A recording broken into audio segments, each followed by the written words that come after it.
Say hello to a new friend on an old road.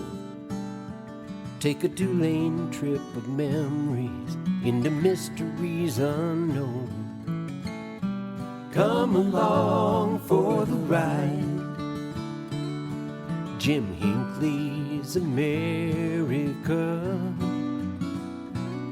Jim Hinckley's America.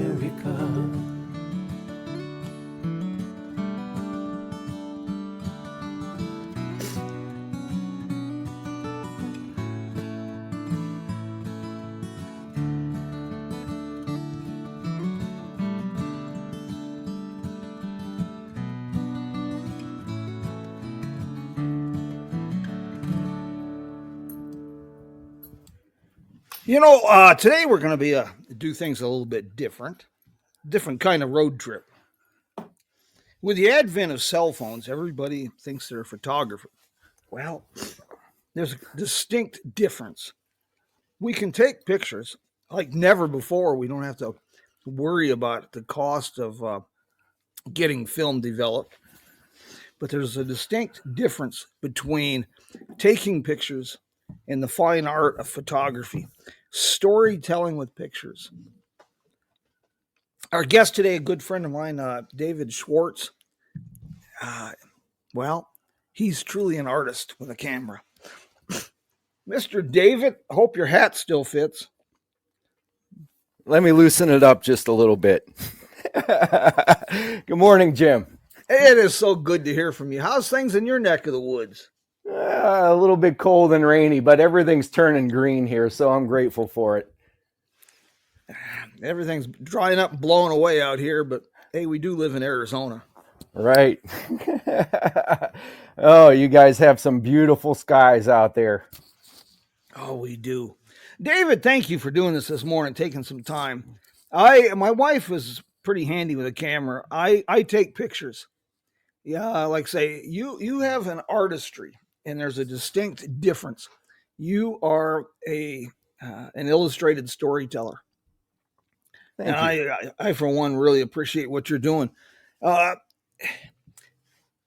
your work appears in a lot of places, Root Magazine, and gosh, and now you've got a gallery too. Well, I've kind of operated a gallery out of my studio. For probably about the past 12 years, I've been in 2 different locations. I host a couple times a year. I'll host an open studio where people can come in and view the work. But my primary reach is really, people viewing the work on my website, on in Root Magazine, and then I have a exhibition coming up on the 24th. At Buck Adams. So I'm excited to get some of the fine artwork out onto the road and visit with folks and talk to them about it. Yeah, Buck Adams there in Tulsa? Yes, indeedy. Oh, excellent. That's a fun place. Hey, real quick before I get too sidetracked, where's your gallery located in case people are out there on the road? So the gallery is in Lakewood, Ohio. It's on Madison Avenue. Which is just a little bit on the west side of Cleveland. So yeah, I'm not too close to the old highway. It's always a bit of a journey just to get to the road. But I've made my way there 40 times now. Well, my pa always said if you head east long enough, you're out west. So you're relatively close to Route 66. Right. The other thing I would recommend for marketing, when you mention where your studio's at in your gallery, I would mention that it's on Madison Avenue. Yes, indeed. Take a pause and then tell them it's in Ohio. Good idea. Yeah, that'll do it. Do you have any big plans coming up for the centennial with your work? That's there's some works in the progress of things, but nothing that I can quite talk about yet. There's some exciting things rolling out, and hopefully more things to come. I was very privileged a few years ago to hear you speak and tease people a little bit about photography at the Route 66 Miles of Possibility conference. And I think I learned more in that short presentation than I've learned in the last 50 years playing with cameras. I was very impressed. You've got a natural talent as a teacher. Thank you. Thank you. I spent some time teaching community education photography classes at Lakeland Community College for a number of years until that program went away. And I've always enjoyed sharing my knowledge and getting people excited about photography. Well, that comes across in meeting with you and talking with you and in your work, that you're passionate about sharing and educating and telling a story. This has been, I assume, pretty much a lifelong passion for you, photography? Good chunk of it, yeah. It came about in my late 20s. I was in retail sales and management and really wasn't happy with what I was doing. But I always knew that I enjoyed photography. And I woke up one morning and I just didn't feel like I could do it anymore in the retail world. And I said, the only thing I can see myself doing is being behind the camera. So I signed up for some classes and started studying and spent my Friday nights in the darkroom. And the teachers saw that I was into what I was doing, and they pretty soon were saying, hey, go talk to this studio. They need a photo assistant to freelance. And just kind of started building and learning from other established folks in the industry here in Cleveland. That stuff was a little bit more on the commercial side of things, which the stuff that comes out of my studio, some of it is commercial. I do some product photography and food photography here. Do a few chef events where we go in and just explore different products and the chefs making their dishes. And then we create some fantastic hero photos of the dishes that they come up with. I also do a lot of editorial work for magazines here in the local Cleveland area as well. But there's no place I'd rather be than out on Route 66 making photographs. Well, it's so, one thing I find about you that is so inspiring is that you chase the dream. And I try to encourage people to do that. Chase the dream. Life's too short. We got to make a living. We got to pay the bills. I spent a lot of time in dark rooms because I was chasing the dream and I didn't have money and the electricity was turned off. But that's a different pursuit. But it's just encouraging to have someone like yourself. You provide inspiration, not just good photography. Thank you. It's really important, David. It really is, and you do a masterful job of that. Do you have a website so people can kind of get teased by your work? Yeah, I'd love for folks to take a look. It's www.pics, Pics, on Route66.com. And then that Pics on Route 66 is kind of all across social for my Instagram, Facebook, that sort of thing. Mm-hmm. I know Route 66 is a big passion for, well, that's how our paths crossed. But I'm really impressed with the way you tell stories with photographs. It's really hard to describe. It's kind of like I have a face for radio. It's kind of hard to describe photography, but yeah, you just have a way to draw people into the scene and tell the story. And I've always been fascinated by that. Your work intrigues me. Thank you. It's, a lot of times there's time, effort, planning before I even get to the shot. I need to know, what is the light going to be like at this location when I arrive there? Is the weather going to cooperate? It might be getting up at a couple hours before the sun rises and traveling to that location and finding that right angle and being prepared for when the sun rises. And some of those times are just so quiet and meditative on the road. Nobody's awake yet. and I'm just waiting for that moment to unfold in front of my lens.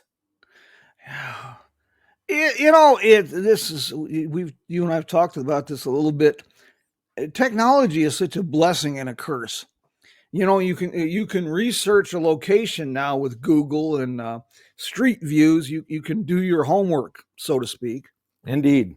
But and the photography that's done with digital cameras, digital phones, smartphones, a lot of it's impressive. But we've lost, I think, a lot of the artistry. People no longer they don't worry about shutter speeds and frame settings or anything. They just figure we'll take the picture and we'll adjust it later. And it kind of saddens me, because I think we've lost the artistry, the mastery of photography that you still cling to. And it kind of bothers me. I hate to see that. I like to see an artist. Yeah, well, anyone can take a photograph. Yeah. It takes thought, skill, love, passion to make a photograph. Exactly. Yeah. Stevie Wonder can take photographs. That doesn't mean they're going to be good. That's just my way of thinking. Have you tinkered much with this AI stuff now? Or have you seen some of the stuff that's being done with that? I've tinkered with it from a text and a writing perspective, and I think it's a wonderful tool. I've also played around with it to create some graphics here and there. For instance, actually, you probably saw the graphic that I created for our talk today. Yes, I did. And I created that in AI, and it took some playing around. But one of the biggest things with AI is you got to know how to talk to it. Yes. And if you're not getting the results that you want, you have to rethink how am I talking to it? How do I modify what I'm saying here? But as far as bringing AI into my photography, I'm against that. I fully agree with that. I have a great deal of trouble. Even I'm so old fashioned. I have trouble with things like Adobe Photoshop, things of that nature. I kind of almost cheating, I think. Yeah, I see it from that perspective. I mean, it's like anything; it's a tool. Yeah, and it's all how you use it. But I see so many I've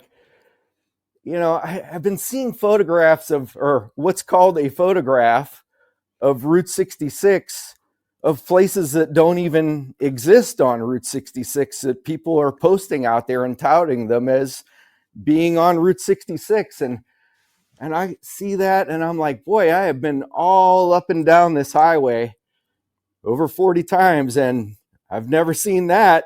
Oh, interesting. When you look into the details, cafe is spelled incorrectly. Yeah. Or something tells you it's not right when you see Route 66 on the Las Vegas Strip. Right. I'm not very sharp, but I figured that out pretty quick. I thought that's not right. Monument Valley is another good one. That is apparently that's a very popular stop on Route 66 that I've missed often. I'm still trying to find it. Yeah, do you work with video as well, David? I really don't. I entertained the idea when the cameras started doing video as well. And I tinkered around with it and kind of started deciding that, well, this is a whole nother aspect of being behind the camera. And there's a lot more that goes into it that, not only, in the design and in the post-production, but also in the additional equipment that you need to do it. Yeah. And I just felt like I wanted to continue to focus on being a still photographer. Well, I didn't really go down that road. That's part of my problem trying to be a still photographer. I've never been someone who can sit still. Me either. I had an uncle with a still. That's another story. Uh, David, you're going out to Tulsa. That's May 24th. You'll be there. Yes. Yeah, I'll be there from 1 until 3 for the opening, and hoping people will stop in. I'd love to share the work with them, tell some stories behind the images, and just have a good time at Bucks with everyone. And the work will continue to hang until Mary Beth sells it out. So, good, very good. So if you can't make it that day, make sure you stop into Bucks when you're traveling down the old highway, and love for you to check out the work. Yes, well, that section of Tulsa has become the poster child as far as Route 66 goes. I mean, using it for community revitalization, economic development. I mean, Reese Martin and the people out that way, Sam, his wife, gosh, they're selling everything on the hog, including the squeal. They got this figured out. They really do.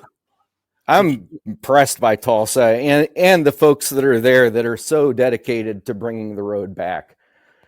It's just incredible what has happened there over, say, like the last 10 years or so. It's a very different experience traveling through Tulsa than it was, say, 10 years ago.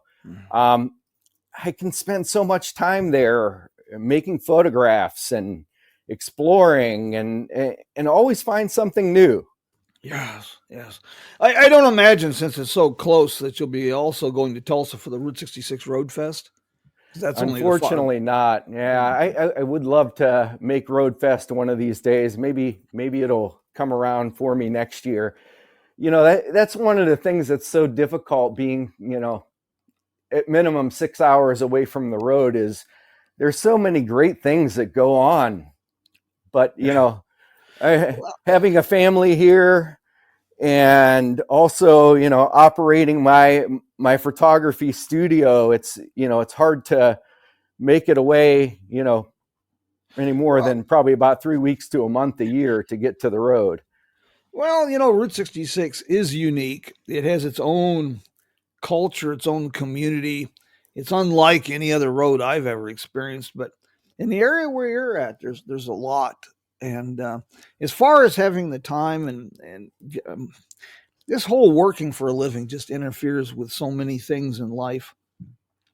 Trying to make money so we continue to eat on a regular basis. But you've got some great things that in your area that are well worth taking time to photograph. It's a beautiful part of the country. Yeah. Old Route 6 is a beautiful highway to travel. In fact, when I grew up, I was born and raised in Mercer, Pennsylvania, and moved to Cleveland back in 1988, my senior year in high school. And I would often go back to visit my friends in Pennsylvania, and my main thoroughfare back and forth was Old Highway 6. So, I was kind of getting out on those old 2 lanes and experiencing it, well before Route 66 actually became a reality in my world. And it's actually interesting because Route 66 came into my life in 1988. And it was due to Depeche Mode covering Bobby Troupe's song, Get Your Kicks on Route 66. And my dear lifelong best friend and I would sit back and we'd listen to the song, and we'd imagine, what is this, what is this Route 66? What is it all about? And this is well before the internet. Michael Wallace's book wasn't even out yet. Wasn't really like you could roll down to the library and pull out a book and see what Route 66 looked like. We're pretty lucky today to be able to actually get some visuals of, what it looks like. So, we made some grand plans that when he graduated, he's a year older than me, that we would go out west and catch the last days of skiing at Arapahoe Basin, and then we'd travel some Route 66. Well, being 16 years old, my mother wasn't too keen to that idea. So he went and I didn't. But it always stuck in my mind that, it was something that I wanted to experience. It just continued to call me and call me and call me. And it wasn't until 2004 that I actually made my way to the road. Route 66, like your photography, it's not something that's easily described. It has to be experienced. Other roads like US 6, there's more mom and pop stuff on Highway 6, but it's not the same. It doesn't have the sense of community. It doesn't have that infectious vibrancy.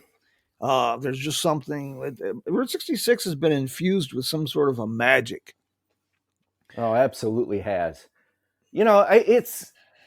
It's I like to call it a time capsule with modern amenities. I've heard it referred to as a living history museum with a veneer of Disneyland. Yeah. And the beauty of it is the people.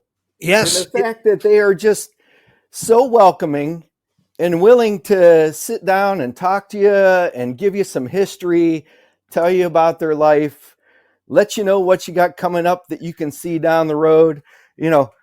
Sometimes you'll talk to the point that you're like pulling your leg away to get out of there because you're trying to get down the road. But I absolutely love everyone that I meet on Route 66. And I've gained so many friends over the years that it actually becomes hard sometimes to go out and do my work and admit to everybody that I'm on the road, because I might not be able to stop and see quite a few people because I've got assignments that I've got to get done. And I kind of feel bad that I'm going to have to go by this time. Yes. The road it becomes almost a family. And the international fascination with this highway is just absolutely mind-boggling. It really is. It's this weekend we had the Route 66 fun run here in Kingman, and I had an opportunity to visit with an associate of mine, Sam Murray, has Gilligan's Route 66 tours in New Zealand. Yeah, I'll be doing a breakfast presentation for his group earlier. I visited with Stephen Disbrow and his wife from London with Route Trip USA. They were here. Dale Butel from Australia. Oh, wonderful. Toshi Goto from the Japanese Route 66 Association. And I don't know of any other highway. It's a highway, for God's sakes, and it's a highway that officially doesn't even exist. And yet it has a fan club that's international. That's mind-boggling. It really is. It really is. Have you done a lot of photography up and down Route 6, US 6? I tend to keep my focus on Route 66. Okay. Just simply so I don't drive myself crazy. I like to focus my time on my vintage Americana on Route 66. At one point I did start branching out and exploring the Lincoln Highway and had a great time on that. But I just feel that 66, it just is such an incredible road, and it really needs to be brought to the public to just bring more visitors to the highway. Yeah, it's really, like say, it's hard to describe, but it's such the line between past, present, and even future is blurred on Route 66. It's in a constant state of evolution because of the people. New attractions like Buck Adams, old attractions, the Wagon Wheel Motel there, Connie Eccles, Cuba, Missouri. Love staying there. Yeah, please say hello to Connie for me. I will. I don't know if a Route 66 trip can be considered complete without a stop at a couple of these places like the Wagon Wheel. That's pretty amazing place. To me, I don't know that a Route 66 trip can ever be considered complete, period. Amen. I just keep getting back out there. I'm continually called and I'm never bored with it. There's always something new There's always something to see in a different light at a different time of the day. There's always people that I haven't met yet that I'm excited to meet. Of course, the old friends to visit as well. But yeah, it's in my blood till the day I die. You mentioned how long does it? It's funny you should bring that up because I was just asked again yesterday. How much time should I allow for a Route 66 trip to see everything? And I just tell people I have no idea. I've only been traveling the road since 1959, and I haven't seen it all yet. There's the nail on the head. Amen. The reason I always ask about whenever anybody mentions US 6, I have to bring that up because that highway just intrigues the daylights out of me. I have yet to travel the entirety of it. But originally it was really one of the longest highways. It was pieced together, but it was one of the original highways, and then they kept extending it until it eventually connected Cape Cod, Massachusetts with Long Beach, California. And as far as I know, it was the only U.S. highway that went north and south and east and west, and it went nowhere on purpose. It misses Chicago by like 20 miles. It's just an odd highway, and it just intrigues me. Yeah, it's interesting. It even has places where there are two live alignments of the road. Like when you get kind of over close to the Pennsylvania border, there's like two versions of Route 6 that split off from each other and then come back together. Obviously on 66, we've got all sorts of different alignments, but it's because of, the changes of the road, and, that section was decommissioned for the new, but there's actually, two live alignments. Yeah, it's odd. It's the strangest highway. Yeah, US 6 is the highest US highway, going over Loveland Pass, over above the Eisenhower Tunnel. I can't remember. It's like 13,000 feet in the mountains. It goes through the most desolate part of Nevada. And my pa said it was better to fill your head with useless knowledge than no knowledge at all. So if this turns up on Jeopardy and you make money with it, don't forget me. But US 6 was the last US highway to be fully paved. It was 1952 before that highway was fully paved. Wow. Yeah, just a really odd highway. Getting back to Route 66, once you get sucked into the Route 66 community vortex, it really does consume. And there's so many other neat highways and neat things to see, but you just find yourself pulled into Route 66, and you end up the lion's share of your time on that road and with the people on that road. Yeah, absolutely. It's a little bit different for me, I think, than most people, because when I'm, obviously I absolutely love being on the highway, but when I'm traveling Route 66, there is a bit of work involved, let's say, because, I've got a list of things that I need to photograph, and I'm waking up well before the sun and maybe starving myself until after the sun goes down, and then finally going into a town where the sidewalks have already rolled up and been like, oh, great, now what am I going to have to eat? So, it's there, I'm busy focusing on, creating while I'm out there. It's not really a vacation, or a road trip in the sense of it, how it is for many people. I'm often asked, when are you going to bring your family along on one of these trips? Yes.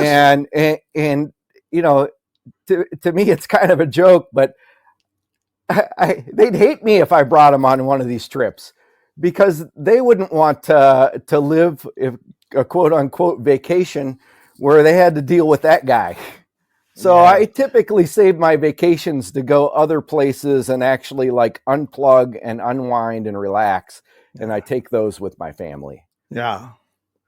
Yeah, I can understand that. I'm guilty of that. My wife and I've had that conversation just recently because I'm looking 70 square in the eye, and I get frustrated. I'm still doing this, and as much as I enjoy what I do, uh, at some point you gotta stop. I mean, you got to slow down a tad bit and enjoy it a little bit more. But I haven't quite reached that point yet. There again, we're used to eating on a regular basis, and that whole darkroom experience, I'm not too happy with. So we keep working away at this. Will you be getting out west anytime soon, or is that on your plans? This trip, I've got basically 2 weeks coming up. The art show is kind of rolled into 2 weeks of on the road assignments. So I'm going to go probably a little bit past Oklahoma City. I'm really excited to see the redone Canadian River Bridge and photograph that. So I'm making it a goal to at least make it that far. I'd actually like to get out to Clinton and visit my friends at the museum out there. But right now, there's nothing on the calendar to get out west, but it's always my goal to get out west, and I am looking for a way to hopefully make it there later this year. Once you get out in New Mexico, Arizona, that part of 66 is really the part that intrigues me the most from a visual perspective. Yes. It's just these wide open landscapes, and I don't know what it is, but New Mexico and Arizona cook up some of the most amazing clouds I've ever seen in my life. We don't get God rays in Ohio, but once in a blue moon. You see God rays in the sky out there all the time. I've got this shot that I took at Antares Corners a number of years ago, and it's the frame to my backside would be sitting gigantic Heticus, and there's just this simple row of various old mailboxes. But as I looked at the sky, the clouds were moving rather quickly, and these God rays would just appear through these massive, beautiful clouds. And I set my frame on it, and I waited for just the right moment, and clicked the shutter. And that's still one of the most favorite photographs I've ever made on Route 66. It just creates this amazing sense of place out in the middle of the desert there. You're so fortunate to live and breathe in Arizona out there. It's so incredible. And like with any place, if you see it every day, you don't see it as all. So I have to see it through fresh eyes by Sure. working with tour groups and through people like you. Your photography helps me see it through fresh eyes. But yeah, you're right. This country out here, Route 66, you get up in that Set Greaves Pass area going towards Oatman. Sure. I don't think a one-eyed blind man's going to take a bad photograph.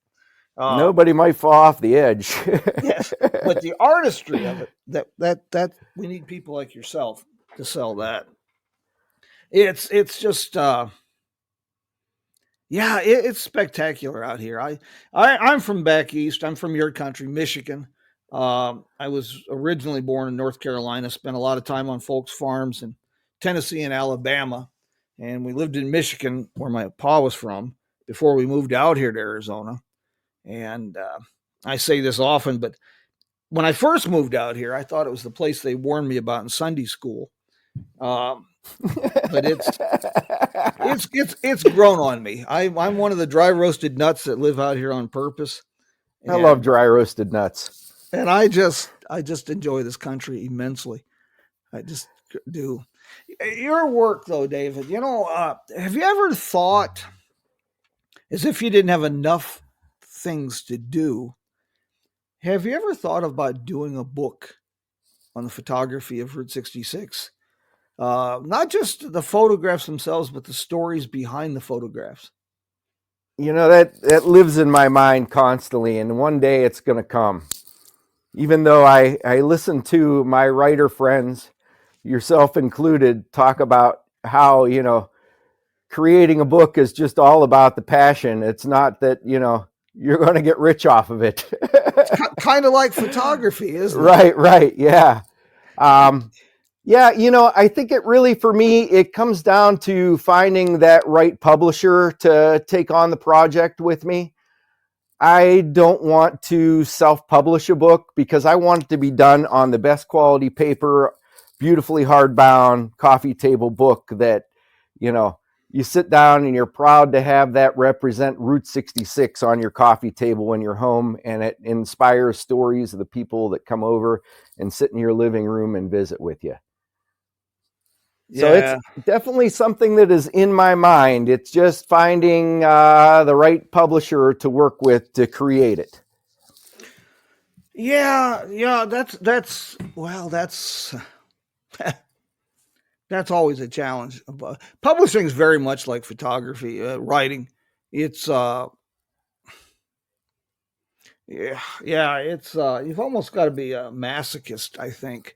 But you do it because, David, I am a strong believer that if we are all blessed with gifts and talents, and Agreed. we have a responsibility to develop those gifts and talents to be a blessing unto others. And if we're focused solely on the money, we're sacrificing that gift and talent. No, I agree. And the money generally take care of itself. Chances are none of us are going to get rich doing what we have a passion for.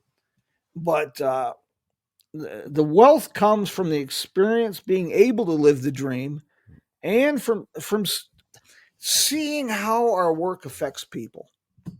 That's very well said. That is very well said.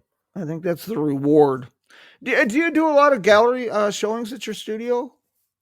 I typically do 1 or 2 a year. It's difficult for me to just have the studio doors open wide because, a whole different set of photography goes on here, from headshots to staging things to go out on location.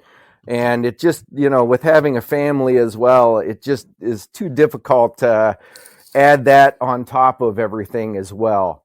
With the centennial coming up, I am looking to do more gallery shows, hopefully not only just on 66, but get some people inspired, say here around Cleveland, about Route 66 by getting my work, out into some galleries here where, I don't have to be the one to sit here and just wait for people to walk through the door, because unfortunately I just don't have time for that. Route 66, it's great to have gallery showings or talk about, but you almost preach to the choir, and you want to take that magic to other places like Cleveland or Detroit or someplace, and even other countries like Mississippi or somewhere.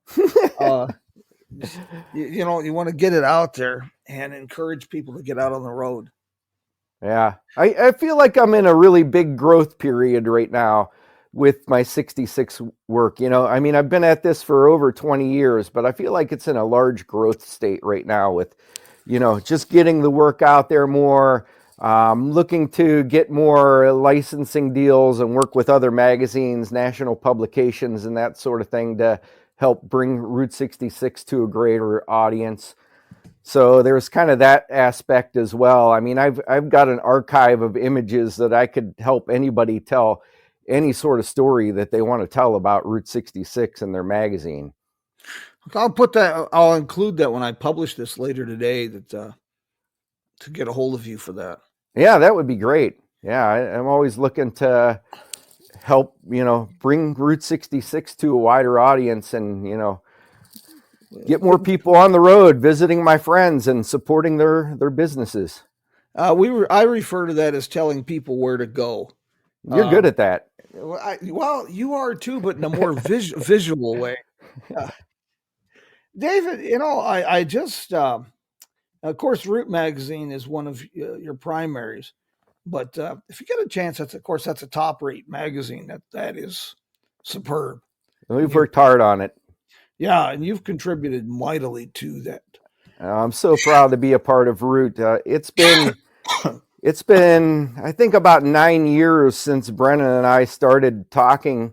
And initially, we were working on what was to become his Miles to Go book, which, if folks, if you haven't read that, I definitely recommend getting out to the bookstore, picking it up, get it from mom and pop on 66 and one of their websites, or I think you can even pick it up on Amazon. In fact, I'm sure. But we started working on that initially, and then one day he called me up and said, I'm starting a magazine about Route 66, and I want you to come along for the ride. So we've been working on the magazine for 8 years, and I'm really proud of what it's grown into. It has such a wide reach, and I think the stories are so well told, and I'm proud of the photography that's in there, not just mine, but from people like Efren Lopez and other contributors that add to the magazine's visual appeal. It's really a special magazine. It's funny you should mention Efren. I just had dinner with him last evening. Oh, wow. Along with Toshi Goto and a few others. Margaret Hare, she's a photographer, and she's with Motor Cities and the Ransomy Olds Museum up in East Lansing. She's asking, how do you, best way to store your image now that we've no longer do negatives? And the cloud makes her a little bit nervous. I don't store anything on a cloud. I have about 24 terabytes of images on hard drives, and then they're all backed up on another set of hard drives that comes into the studio once every couple of weeks and then goes back home safe and sound in case there's any catastrophe. And then my Route 66 stuff is actually triple backed up because, that means the most out of me to me in all of my imagery so that I've professionally created. So that's how I'm keeping things backed up. I think the cloud is a fine way to store it, but it's just for the amount of imagery that I have, it would be so expensive to store it in the cloud. Plus, there's the time of getting it all uploaded into the cloud as well. Yeah, I just prefer to just keep 2 sets of drives and keep one safe. Professor Nolan Stoltz was asking about some of the most remote places that you photographed, hardest to get to on Route 66. Hardest to get to. It's an interesting thought. No, I don't really feel that anything was that hardest to get to. I feel like for me, everything I've explored along 66 has been pretty accessible. The one thing that I haven't been able to get to would be, out there between Santa Fe and Albuquerque. I would love to travel the old highway up there through the escarpment, but I have not had the ability to do that. And I think it would take renting some 4-wheelers or something to get up there and experience that. But that's always been a bucket list item. Yes, Labada out of Hill. Yes. It's got to have tribal permission as well now. That's good to know.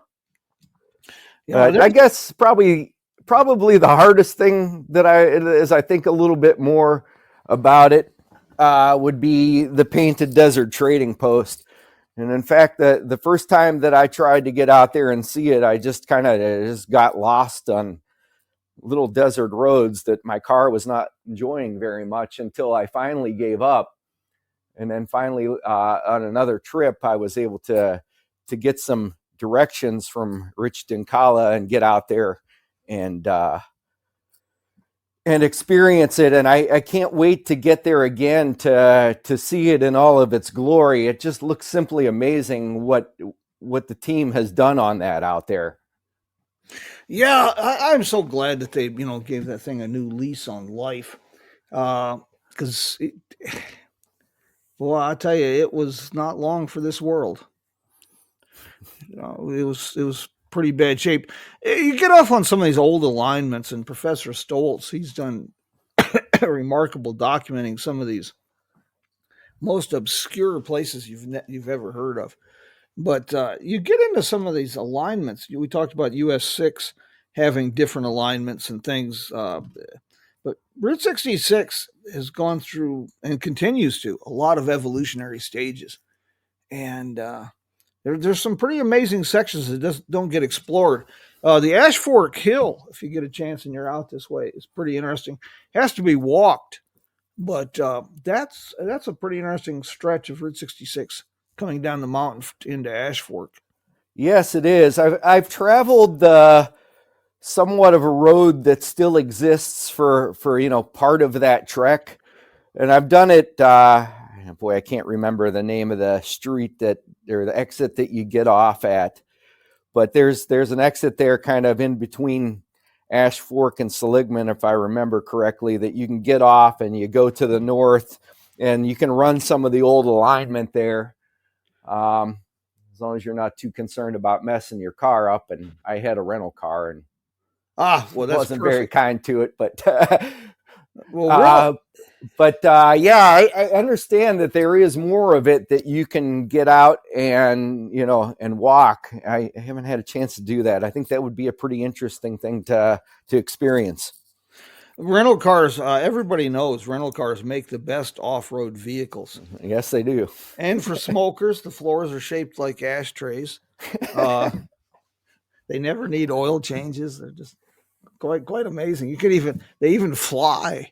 That's another story. David, I tell you, I want to thank you for taking time from your schedule this morning. And when I publish this today, I'll have your website information and contact information and information on your gallery or your showing coming up in Tulsa. Thank you. And I want to encourage people, if you're in the neighborhood, not only to explore David's photography, but if you get a chance to talk with David at one of these, he'll inspire you to chase your dream. It may not be photography, but if you're trapped in retail, which there's nothing wrong with, if you're taking care of your family and paying bills, that's great. But David's one of these guys that will have you questioning things in life and get you to thinking about that dream that you want to chase. I think that's one of your great assets, your ability to inspire people. Thank you. Yeah, I highly recommend, whether you're a photographer or not, chase the light in life. Yeah.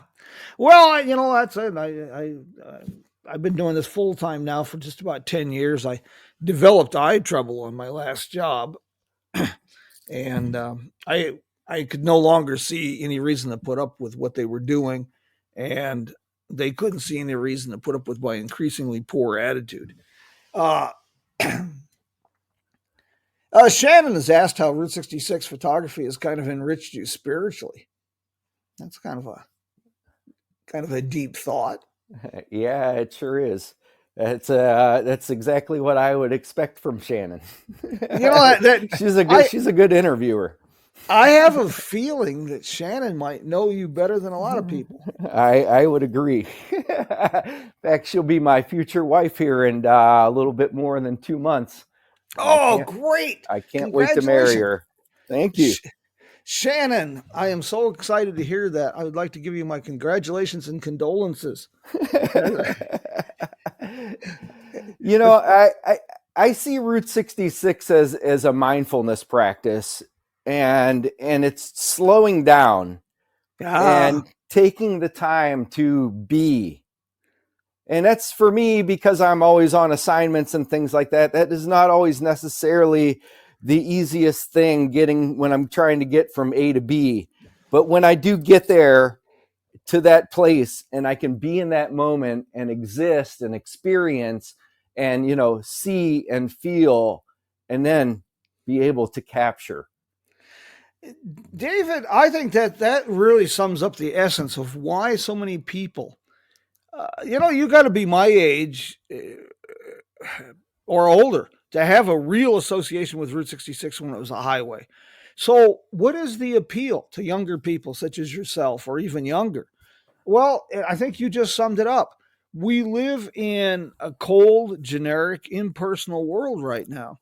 We have social media. We have this podcast, all these ways to reach out to people. but it's it's it's almost sterile. But when you get on Route 66, like with Connie Eccles at the Wagon Wheel, or David Brenner at the Roadrunner Lodge Motel, Angela Moreland out there in McLean, Texas, you interact with people, you visit people, you slow down, and you experience life. You savor life. You don't just open. It's like open a difference between opening a can of soup or spending the day preparing a soup. It's totally different. Indeed. When you prepare the soup and you put your love into it, it feeds your body and your soul. Then, And the you can of share soup's not going to do that. no, and when you do that too, you put your heart and soul and your love into something you're preparing. You share it with others. Yeah. Well, we went down some deep paths. Yeah, I love that. I do too. David, I want to thank you so very much for taking time today to do this. Oh, I'm happy to. I want to thank Shannon for encouraging you. And I know what it's like to have a better half. I just never would have been where I'm at today without my dearest friend. It never would have happened. It's very important to have a partner like that. It absolutely is. I am so grateful for her. She brings so much light to my world, and her support and encouragement is bar none. Yeah, that's what it takes. I guess I should. I don't want to tie you up too long, and I do need to holler at some of these people. We mentioned like Connie Eccles, the Wagon Wheel Motel. That's a place that people really need to experience when you're traveling. And it is. That's the essence of Route 66. You know what I love about the Wagon Wheel is that beautiful communal space, and the property itself, it's like sprawled out. The scene is just beautiful with the old stone motor courts and that place with the fire pit that you can just sit around and meet the other travelers on the road, enjoy a campfire, and just slow down and be like we were talking about. That's the travel of my youth to a degree. And that there again is the magic of Route 66. You take the time and you visit with people from different countries. And then 3 days later, you meet them again. You're at the Roadrunner Lodge there with David Brenner and Tucumcari. And now you have a whole new set of shared experiences, new stories to tell. Uh-huh. And it becomes a community. It develops as a community of like-minded travelers. It totally does. I love when that happens, when you meet somebody someplace and you talk about your travels, and then several days later you run into them again, and then you sit down and you compare notes of like, well, what did you see? Oh, I didn't see that. Or you learn about some other stuff, and it's I've made a lot of great friends that way. And the international nature of Route 66 too is encapsulated in this. I've had the privilege on several occasions to speak in Europe and at events, and even in schools in Germany and whatnot.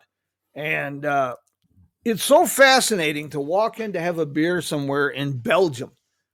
And next thing you know, you spent 3 hours talking about where to get the best pie on Route 66. It's absolutely a bizarre situation. And no other highway has that. So where do you get the best pie on Route 66, Jim? Well, I'm always in search of one that's better. Yeah, me but too. I got a handful. I'll tell you, Vanita's Cafe in Clanton, Clanton's Cafe there in Vanita, Oklahoma. God, they got some great cobbler. Mm. And I understand that Peter is kind of retiring there from the Wild Hair Cafe, but Peter Niehaus at the Wild Hair Cafe in Elkhart does a fantastic job with some pie. Oh, yeah, I've eaten some pie there. It is delicious. Oh, yes. Ariston Cafe. Another one is the Pine Country Restaurant in Williams, Arizona. I haven't been there. They bake about 20 different varieties of pies every day. And yeah, you don't get in this kind of shape and not enjoy pie. I'll tell you what, I kind of look like somebody made me eat a beach ball. that's part of the adventure too. Oh, yes. David, I thank you so much for doing this today. I have Oh, enjoyed thank this. you, Jim. I've enjoyed this immensely. I'll get this published later this afternoon, and I'm going to get back to the office next week. And something you need to see, we get you out this way. Next week, we got a couple more inspirational people for you. Tim Webb and Lenore Knudsen. We talk about preserving things or recreating or repurposing things. And there's a challenge. Anybody who's tried to restore or revive an old building knows the challenges. Well, Tim and Lenore, sometimes I'm sure that they have to question their own mental stability. They've taken on restoring an entire block along Route 66. Oh, wow. From a 1946 gas station to a 1930s diner closed for over 20 years, to a 1950s roadhouse turned dog grooming parlor closed for 20 years, and a row of condemned buildings in between. And they have transformed this into a destination. I think you're going to find that kind of inspiration. Wow. Yeah, I'm looking forward to checking that out. They got they're working on Tin Can Alley is their latest creation, refurbished and modernized Airstream trailers as a 1950s trailer court. Wow, that sounds really cool. What a great stay on 66. I love how, as the road has been developing over the last 10 years or so, people are finding really like unique ways to utilize properties, differently than they were before. Well, what a fantastic idea to be able to stay in an Airstream on Route 66. Well, they've done a tremendous thing. They took the 1946 station, and that has been turned into a bicycle museum and bicycle rental. Next door is this beautiful 1930s cafe. It's a beautiful stone building. That's now an ice cream parlor, gourmet ice cream. Then they have their Tin Can Alley with murals by Ray Harvey. And nice. The old Roadhouse is now Mud on 66, a coffee shop. So they have an entire block that they've just transformed. Yeah, I look forward to hearing that talk and getting out there and experiencing it. My friends, we will do this again next week. And please check out David's website and be inspired. Get out there and chase that dream, for God's sakes. It's picson66.com. Take a gander at that. I think you'll be impressed. And if you got a dream, for God's sakes, chase it. And you're never too old. But get out there and chase that dream. Life's too short. Mr. David, thank you so much. And we will be in touch soon. And speaking of dream chasing or inspiring, well, we'll end this today on a high note. It's a little bit of music from our friends Joe and Woody and the boys of the road crew.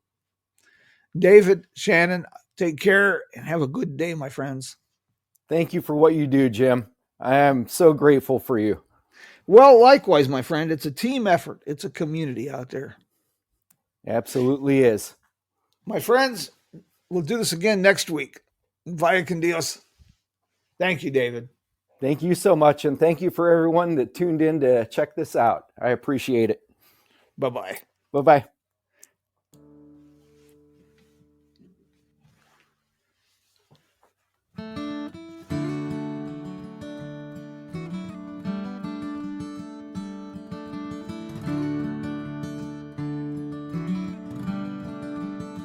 Say hello to a new friend on an old road. Take a 2-lane trip of memories into mysteries unknown. Come along for the ride. Jim Hinckley's America. Jim Hinckley's America.